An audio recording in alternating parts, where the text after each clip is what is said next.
Hey out there all you beautiful internet people, I'm Foil Eyes, and in today's exciting review we're going over the phenomenon of early 2010s teen dystopias. Hey, can you leave? I was gonna do a review. No, I'm doing the review today. Oh no, please don't do the review. I'm going to do the review. Well, I figured that as the charismatic but vindictive leader of a psychedelic cult in a 1970s exploitation schlock masterpiece, I should probably be the one to talk about the control of the few over the many in early 2010s young adult teen dystopia movies. Okay, can you politely, fuck off? Oh, whatever. You're no fun. You know that? You're no fun. Come on down to the compound sometime and we'll show you how to have a good time. Thanks. Alright. Oh, I'm tired. I don't have time to deal with this stuff.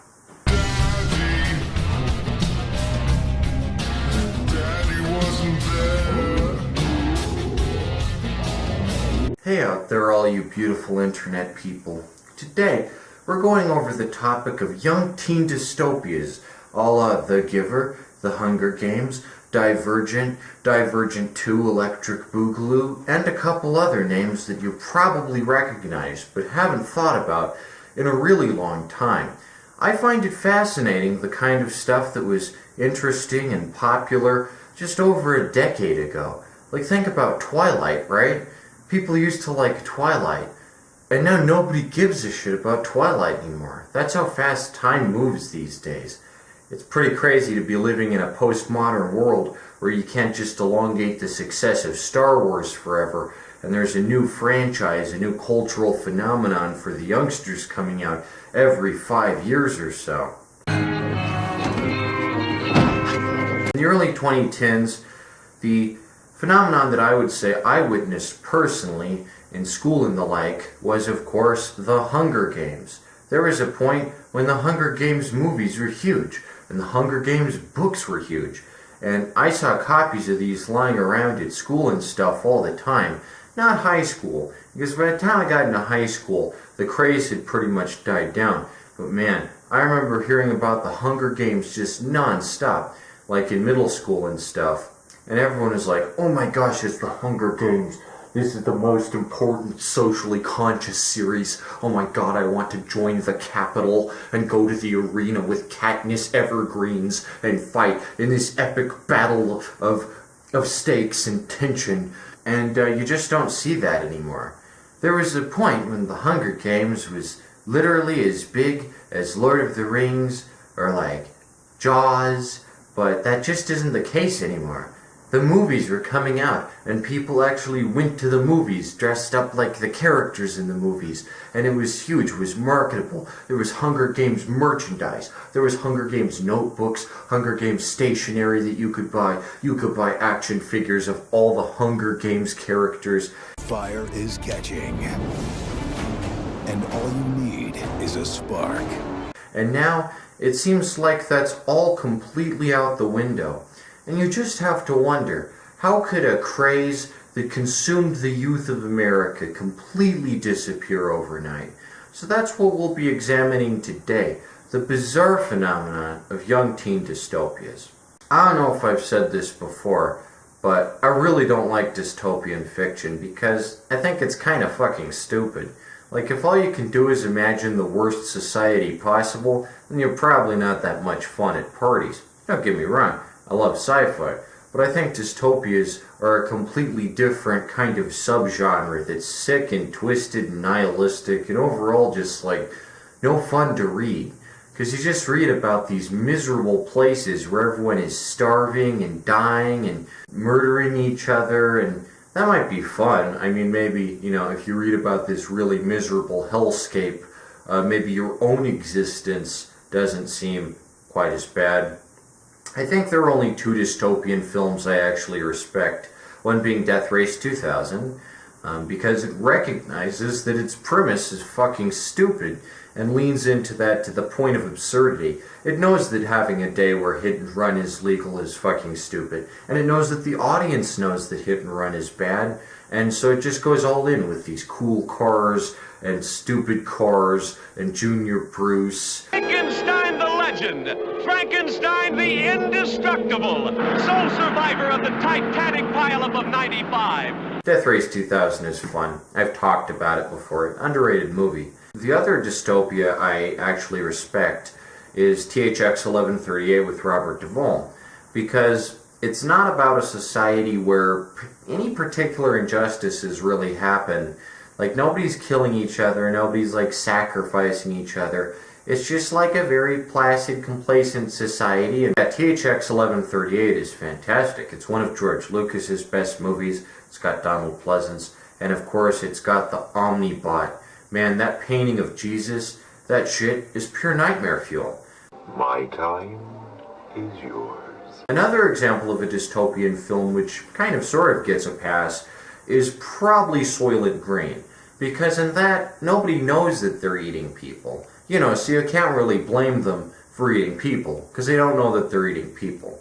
As for me, I think any dystopia crosses the line when you have, like, intentional murder and people just being like, oh, fuck yeah.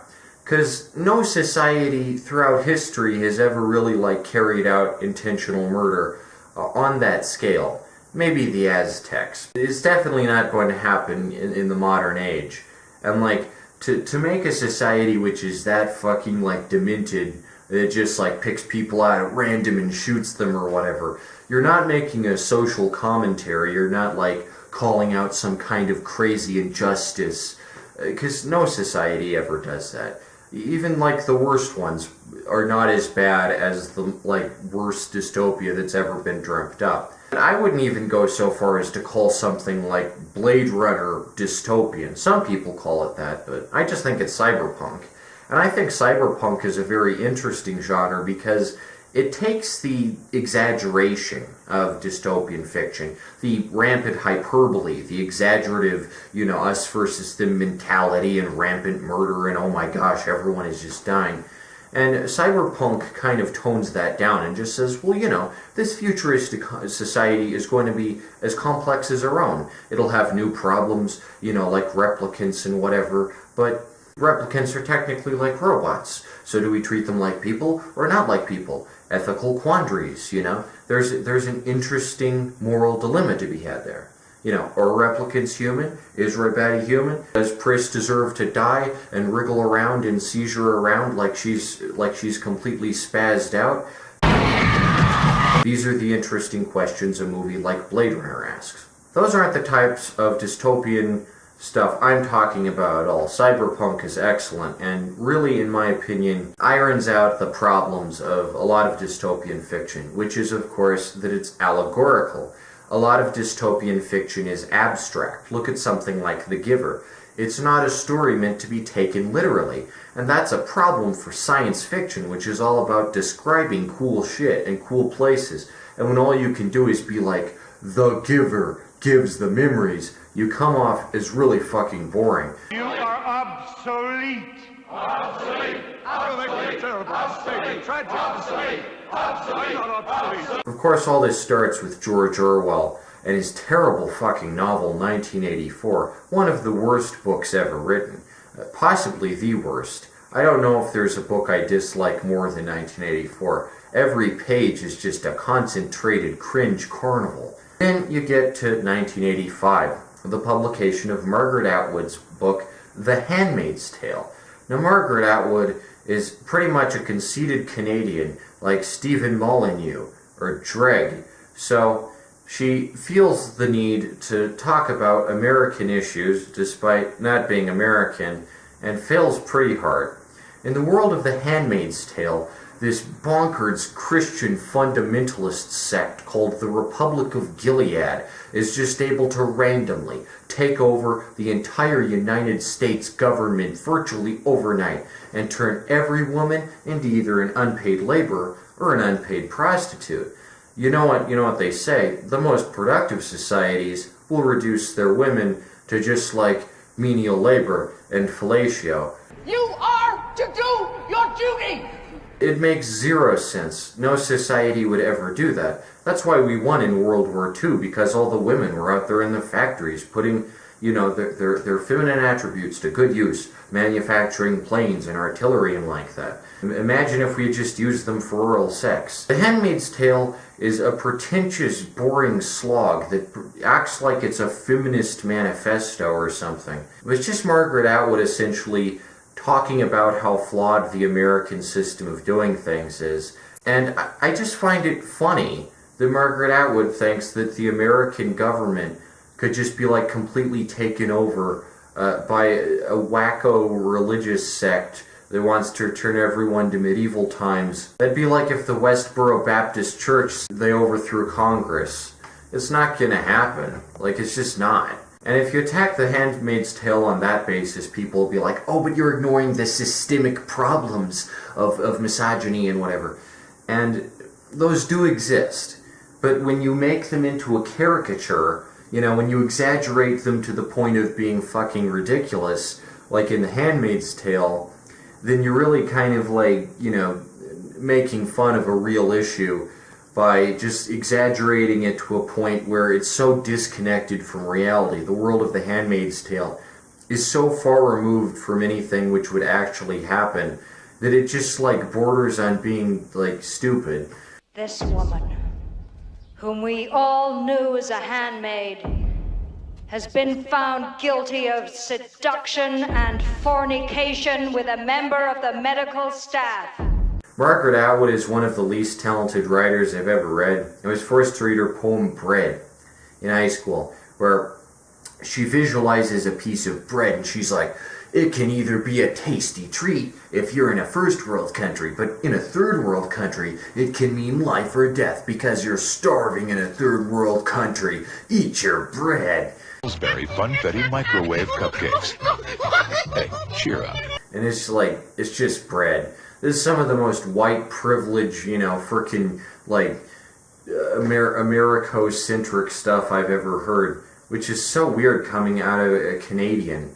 And then, of course, once The Hunger Games and Divergent gets popular, she makes the sequel, The Testaments. And this is like one of the things I'll never get. Why do so many people think America is some kind of Christian theocracy? Like, it's really not. It's one of the most secular countries in the world, next to, like, France. Why call the new book The Testaments? Like, America would ever, like, be fundamentally religious. Never gonna happen. Another problem with a lot of these teen dystopias, and I'd say The Handmaid's Tale is one of the earliest examples of a dystopia that could appeal explicitly to teenagers, although it does follow a lot of the same tropes and formulas of Brave New World or 1984. The Handmaid's Tale has the same problem that The Hunger Games do, that Divergent does, which is that it's so America-centric. You make America into this wretched hellhole, this hive of scum and villainy, and then you just completely forget that there are other countries. Like, America will start, like, randomly, like, selling human meat on the open market, and the United Nations doesn't step in to say something about this, like, hey America, maybe stop selling human meat out in the open. Maybe just eat beef.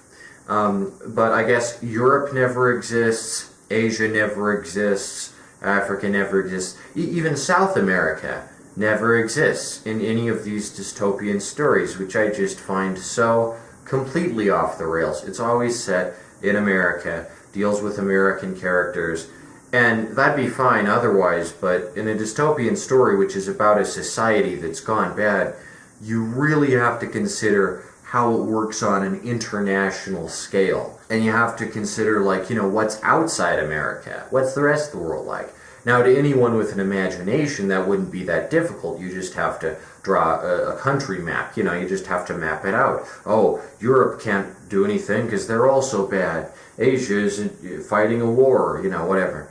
But people who write these sorts of books never tend to have any imagination whatsoever, so they're always just like, well, the world doesn't want to get involved in American affairs, or like, the rest of the world is just a wasteland. What are you talking about? America's the only place left.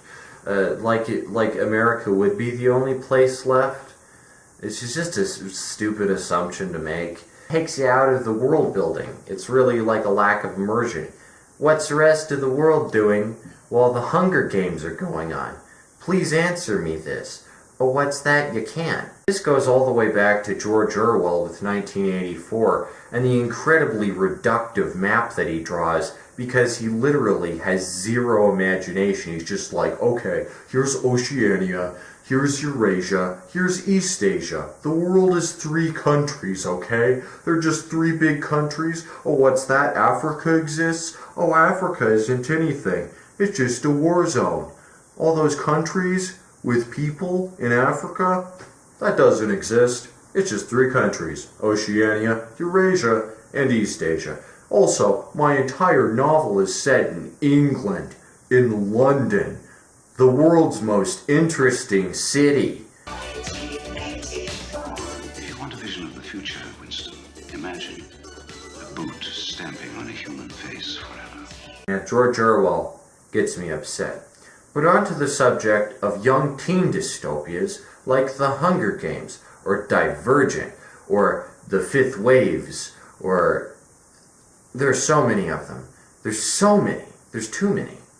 So I think part of the reason young teen dystopias caught on in the early 2010s is because Barack Obama was president, and nobody really had that many problems in their lives because Barack Obama, in case you didn't remember, was a really effective and great president, and everyone liked him. When you have a really great president and you have a really nice standard of living, the result is that people will get bored and they'll imagine fictional scenarios where they're actually suffering. Enter the Hunger Games. They're ready to duke it out in the arena, in the Capitol, in Pan Am, in Pan Air, or Pan Am, or Panera, or whatever the fuck it's called. I don't read it. I don't watch it. I'm not stupid. I'd say there's 2 types of kids. You know, there's like the ones who read Goosebumps by R.L. Stein, and then there's the ones like me, who read Edgar Allan Poe, and grow up to be smart. But the fact of the matter is, if you only tell your children to read garbage when they're young, then they're going to keep reading garbage when they get old. So you should start them out on the good shit. Instead of reading them Goosebumps by R.L. Stein, how about read them a real story, like The Pit and the Pendulum, or Mask of the Red Death, or might I suggest, Telltale Heart. That way they'll be smart. But when you only shove shit like the Hunger Games down their throats, it'll lead to a really warped worldview. I pity anyone who owned a copy of this cringe catastrophe back in the day. It's one of the worst franchises of all times. It's an embarrassment. You know, other franchises like, James Bond, Lord of the Rings, Star Wars, Indiana Jones, big blockbusters, all huge titles, but you notice the one commonality between all of them: they're all fun. You know, like with Harry Potter, for instance, which defined the early 2000s, where George W. Bush was the president, so all these kids wanted a bunch of escapism. Enter Harry Potter. Man, isn't that fun? You get to fly around on a broomstick. You get to eat chocolate and jelly beans, and the magical train is there to take you to Hogwarts, where all the pictures talk, and there's gnomes and, fantasy creatures and shit. It's a ton of fun. Man, Harry Potter, what a fun time. It's a broomstick. That's not just a broomstick, Harry. It's an Nimbus 2000. Then you get to the Hunger Games, where it's like, oh, all we have to eat is bread. May I have an olive, Papa? Oh no, I've got to go fight in the Hunger Games. Are you going to vote for me? I want to win the Hunger Games such that I may bring back the fruits of my labor for the People's Republic. Oh.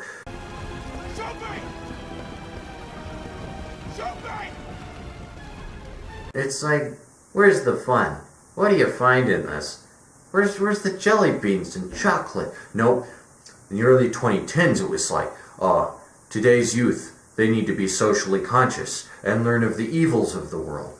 But then, in 2016, Trump became the president. And I would say this is the point where teen dystopias really went out of fashion, because suddenly everyone realized that Caucasian adolescents aren't exactly the most marginalized group of society, and we had to focus on real issues like police brutality instead of imagining up fake scenarios where, there's this big evil government trying to squash the poor 17-year-old girl who's made it from the projects, and she's going to reclaim what is rightfully hers and save the day with the resistance. You will rescue PETA at the earliest opportunity, or you will find another Mockingjay.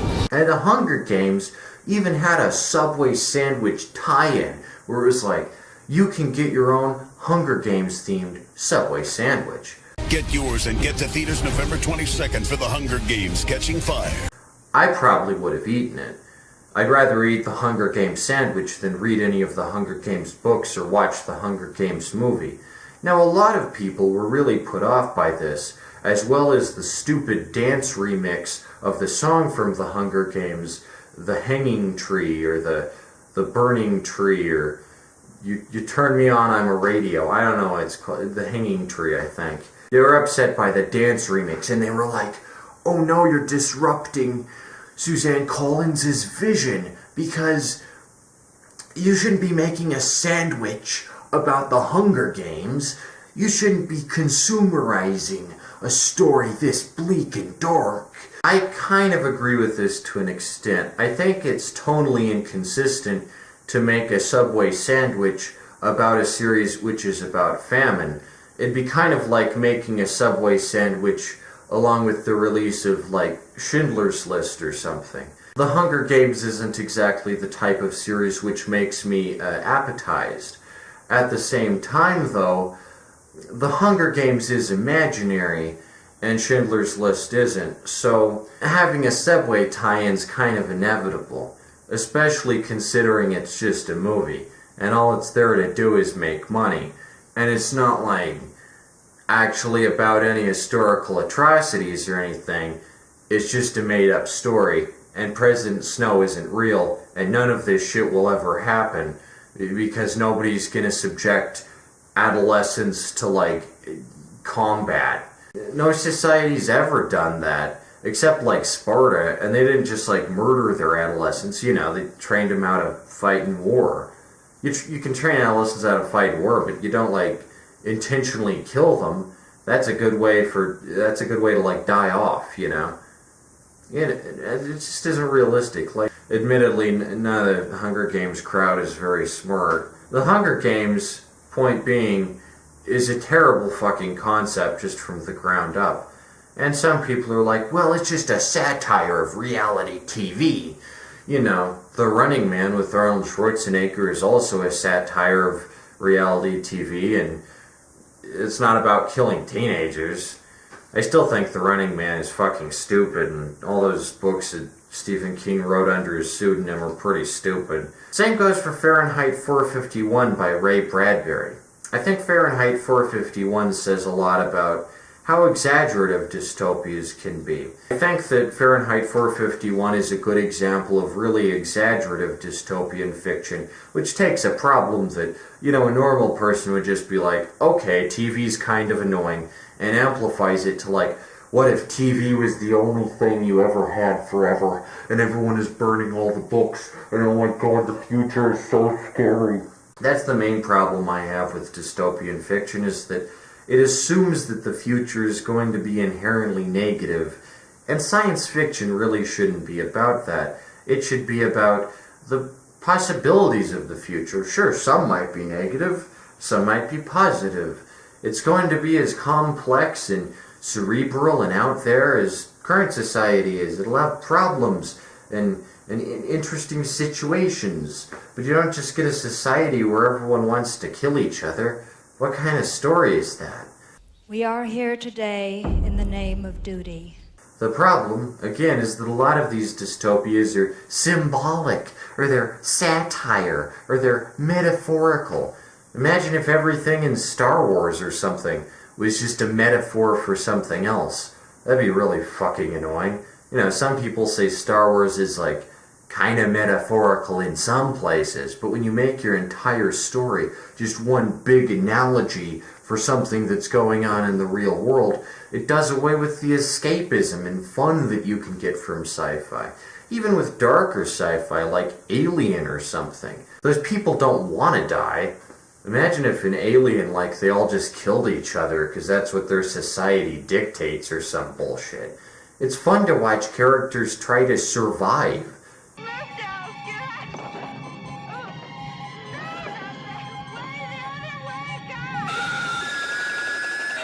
Dallas? Isn't there stakes, you know? Like Alien. Seriously, watch Alien. It's fucking awesome. Now, you might describe the world of Alien as kind of dystopic, with the Weyland Corporation overseeing all, but at the end of the day, the characters in Alien are really relatable. The Weyland Corporation doesn't do anything a corporation these days doesn't do. I'm sure ExxonMobil has done just as much messed up shit as the Weyland Corporation. The only difference is now it's in space, so it's cool. And the characters we actually care about. We care about Ripley. We care about the guy who gets his chest burst open.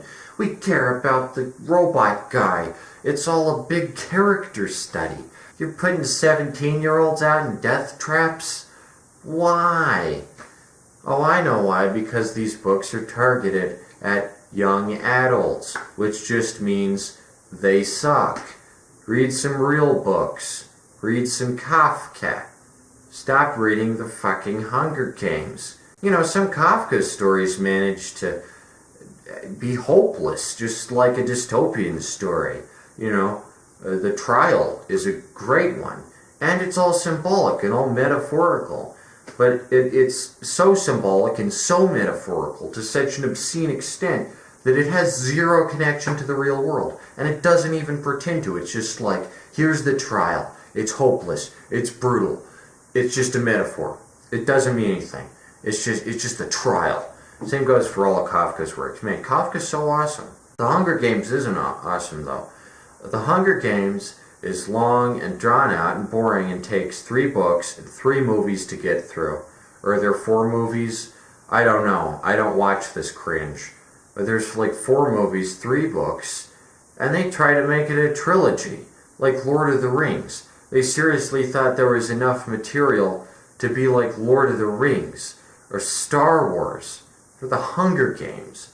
Like, can you believe this shit? The audacity of these people. It's absurd.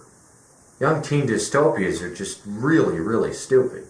I would say that the shift away from young teen dystopias like The Hunger Games and Divergent ultimately led to franchises of the Trump era like Ready Player One, which sure is a dystopia, but is a lot less brutal and cynical and like, oh my gosh, everyone's killing each other. I've often heard Ready Player One compared to Charlie and the Chocolate Factory.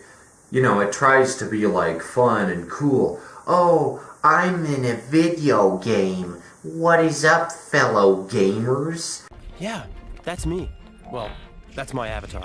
It definitely has a very different tone to it than The Hunger Games or Divergent did. And this is what I mean when I say that the early 2010s were kind of a different era from the late 2010s, because you got that tone shift in 2016, which kind of chops everything in half, if you know what I'm saying. Ready Player One takes all the simulation concepts of The Matrix, which is a movie about how computer simulations are scary and we should be in the real world instead. This is the world as it exists today. And it says, but what if the computer simulation was cool and I could meet the Battletoads? Wouldn't that be fucking awesome, fellow gamers?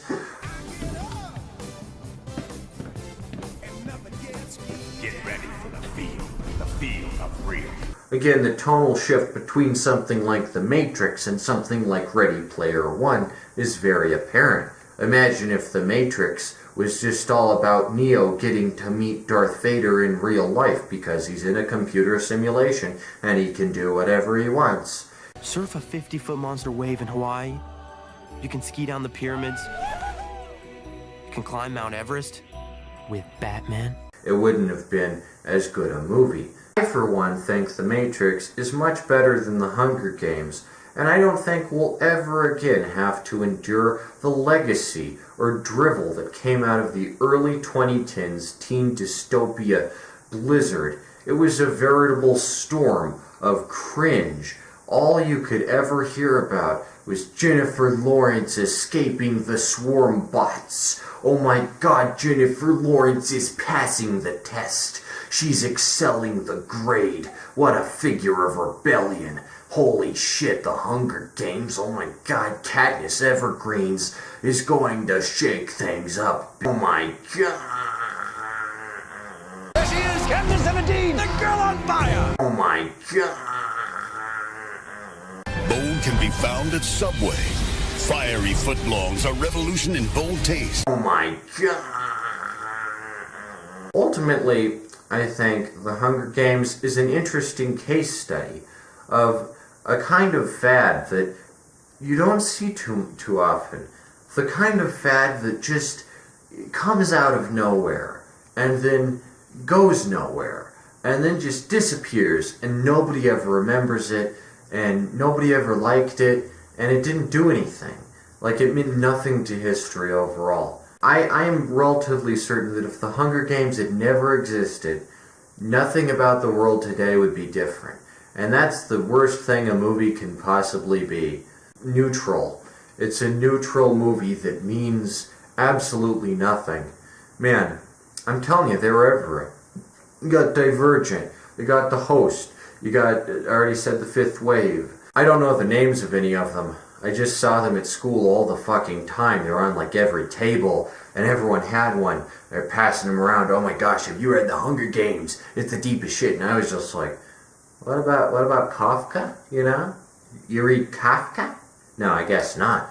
You read The Hunger Games. Sizzling subs like the new sriracha chicken melt, drizzled in our own signature sriracha. It's an example of a fad that, you know, is just like a completely like isolated incident. And you think, like, why do people think this is cool? A good example of a similar fad would probably be the swing revival of the 1990s, with bands like Jimmy Luxury and the Tommy Rome Orchestra, or Big Bad Voodoo Daddy, or the Cherry Poppin' Daddies. All these swing bands just come out of nowhere, probably due to the success of The Mask. I don't know. Who wants to be The Mask, really?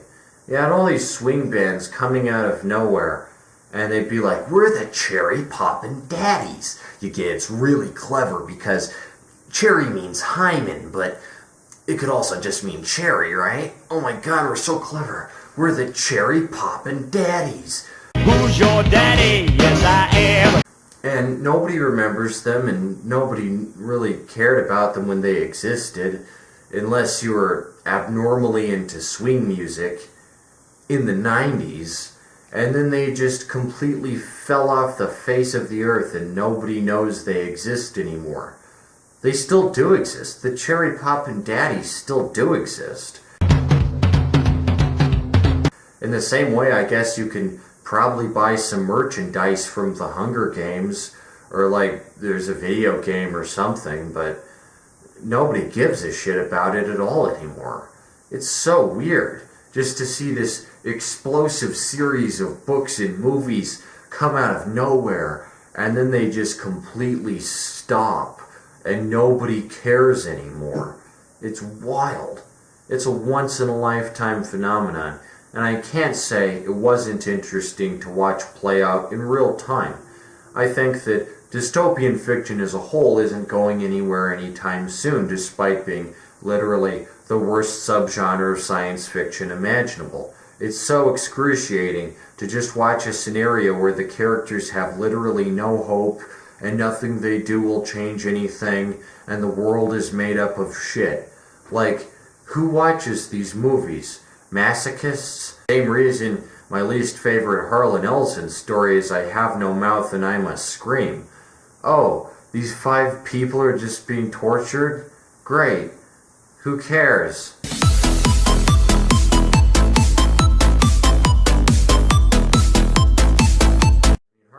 and write some great stories. Read The Man Who Was Heavily into Revenge, or read In the Fourth Year of the War. The Fourth Year of the War is a way scarier story than I Have No Mouth and I Must Scream, but for whatever reason, the internet never seems to talk about it, and it's like, why aren't you talking about the Fourth Year of the War? Better fucking story, my guy. Way better. Even Jeff D's 5. Jeff D's 5 is cool as shit. Stop talking about I Have No Mouth and I Must Scream, for fuck's sake. Just one example of how these kind of barbaric torture stories for some reason just get insanely popular. It's like, who wants to just read about a bunch of characters suffering? Because your own life is so pathetic, you have to, like, imagine a worse scenario and be like, well, my life might be pretty bad, but at least I'm not Katniss Evershield, and I don't have to, kill everyone. Am I right? Relatable. Hashtag relatable. Why does God demand her death? For her sins! Dystopian fiction, and in particular, young teen dystopian fiction, has to be one of the most white privileged genres I've ever seen. And, I mean, I'm white, so I get to say that, but if all you can do is think up scenarios where your first world country is some kind of, like, third world suffering scape, then it's like, you're probably too well off and you should go out and touch some grass or just, like, experience life and, suffer a little, go out on a bike ride and crash a few times or something. Dystopian fiction is so boring and overplayed by this point, and I hope more people look into the alternative genre of cyberpunk, which says, the future isn't the Jetsons, it's not just flying cars and food and a pill, but it can also be, like, deep and ethical dilemmas and problems. High-tech, low-life. I like cyberpunk. And dystopias just fucking suck. There's some overlap between the two, You can say one is the other, but dystopias are just fucking stupid. Especially since their only service is some kind of, like, metaphor.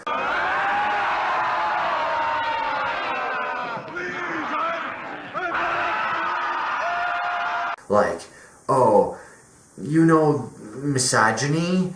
Well, The Handmaid's Tale kicks it up a notch. It makes it extreme. Misogyny?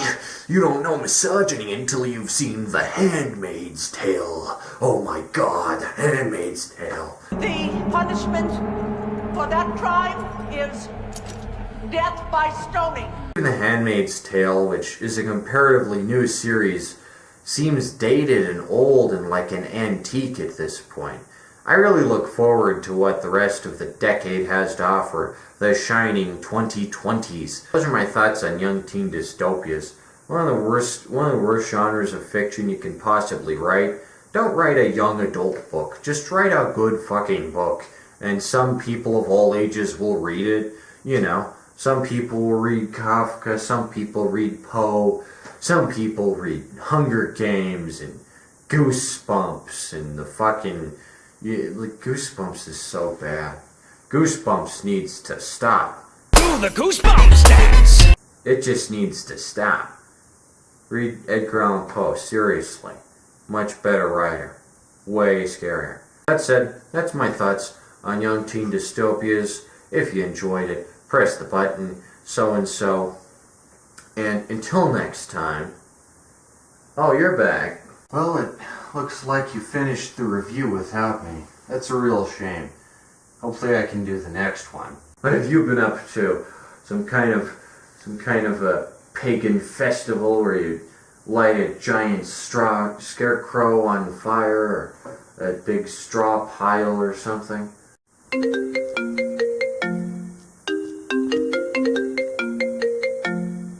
Oh, excuse me, the phone is ringing. Hey, Jeremiah, how's it going? You and Brother Swan? Yeah, tell me about it. Oh. How's it working out with you and Mandy? I know how it can be. Relationship issues are hard. You still up for that picnic Maybe bingo? We got a nice bingo hall open. I know that much. These teen dystopias, like, they all suck. They're all terrible. How about bowling? I'm more in the mood for bowling, you know, more of a casual environment, Jeremiah, you know? Oh, well, you know, I know not everyone, the children in the New Dawn, is going to be up for that, but I think I can probably fit you in, and maybe get you a bonus discount, like Groupon or something, you know? Yeah. They're so bad. I don't know what it is about them, but somehow they all just fail, like abysmally. Oh, Dr. Nile will be there too? Sure, that sounds great. Bye. Well, I guess that just about does it. George Orwell had a vision of the future.